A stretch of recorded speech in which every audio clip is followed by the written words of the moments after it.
Pour personnaliser les données que vous avez insérées dans votre document Excel 2010, vous avez par exemple la possibilité d'utiliser les couleurs.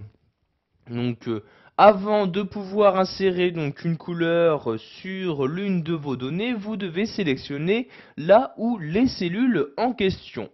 Donc si par exemple je souhaite ici modifier la couleur du total des achats, donc je sélectionne donc tout simplement les cellules en question, donc les cellules qui contiennent ces valeurs-ci. Vous voyez, une fois ma sélection faite, pour modifier la couleur de ces caractères, je vais cliquer ici dans l'onglet Accueil sur cette flèche-ci.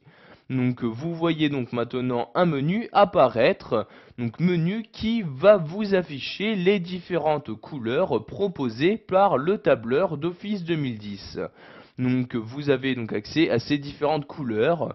Donc sachez qu'en laissant votre souris sur l'une des couleurs, vous aurez un aperçu qui apparaîtra donc directement sur la sélection faite dans votre document Excel. Donc je vais par exemple ici utiliser cette couleur-ci, je clique dessus et vous pouvez voir donc que maintenant il s'agit bien de cette couleur qui a été utilisée. Sachez que vous avez la possibilité de personnaliser votre propre couleur. Donc pour ce faire, je retourne ici sur la flèche comme ceci. Et donc dans ce menu-ci, je vais cliquer sur Autre couleur. Apparaît maintenant cette nouvelle fenêtre. Et c'est donc dans cette fenêtre que je vais pouvoir personnaliser la couleur que je souhaite utiliser. Donc tout d'abord, vous devez choisir dans cette partie-là le niveau de couleur à utiliser, donc soit plutôt rouge, plutôt vert, bleu, etc. Donc je vais prendre ici une couleur verte comme ceci, donc je place mon curseur dans le vert. Je vais ensuite la personnaliser en choisissant donc son niveau de couleur, donc plus ou moins de vert dans cette couleur-ci. Donc pour modifier cette nuance de vert, je vais utiliser ce curseur-ci, donc je clique et tout en maintenant le clic de ma souris, je la déplace donc vers le bas donc pour diminuer la luminosité ou vers le haut donc pour l'augmenter. Donc vous voyez ici, plus je me déplace vers le haut, plus le vert est clair. Donc je vais ici utiliser ce type de vert-ci et je clique donc sur OK pour l'utiliser et l'appliquer donc aux données sélectionnées.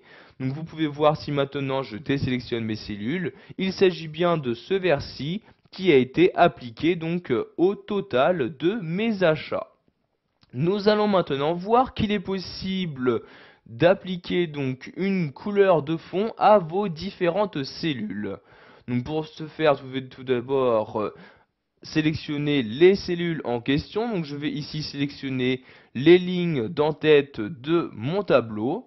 Je vais ensuite ici cliquer sur cette flèche-ci, donc où je vais choisir la couleur que je souhaite utiliser donc pour remplir le fond de mes cellules.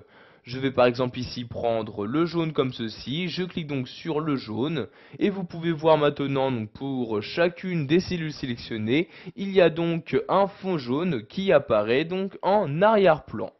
Si vous souhaitez maintenant annuler donc les couleurs que vous avez utilisées, donc par exemple pour cette cellule-ci, donc vous la sélectionnez, vous cliquez ici sur cette flèche-ci et vous sélectionnez ici aucun remplissage comme ceci. Et comme vous pouvez le voir maintenant pour la cellule sélectionnée, le fond blanc est bien redevenu ici donc à la cellule. Voilà, vous savez maintenant comment utiliser les couleurs sous Excel 2010, que ce soit pour modifier la couleur de vos caractères ou la couleur de fond de chacune de vos cellules.